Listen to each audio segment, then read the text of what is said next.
Hello and welcome to this module of our course where we look at the role of the city in food planning and ask who wakes up and worries.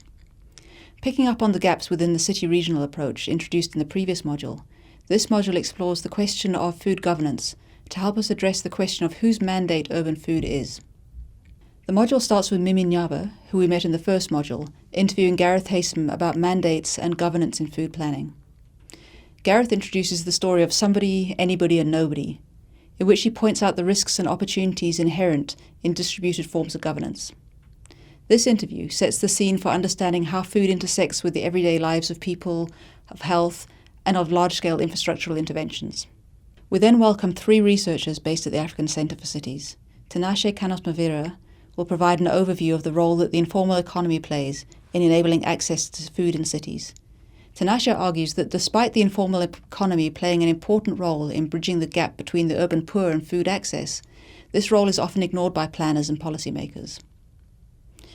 Amy Wyman will present on the role of food and health systems, paying attention to urban health data and systems, informality and governance.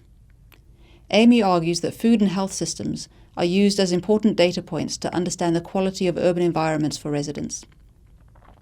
Alison Pulker will explain the connection between infrastructure and food access in cities.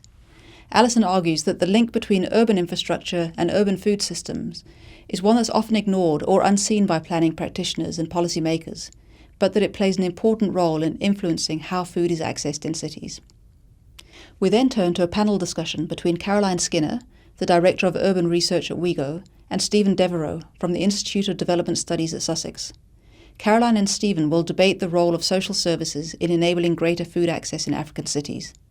This discussion will focus on whether or not cash grants are a potential solution to the question of food governance. This discussion will be moderated by Nokukanyo Mgwabe. Finally, I'll be back to join you for a wrap-up of the module. We hope you enjoy this module and that you find these insights useful to your daily practices. We ask you to keep in mind how food intersects with informality, health, infrastructure and social services in the cities you live in.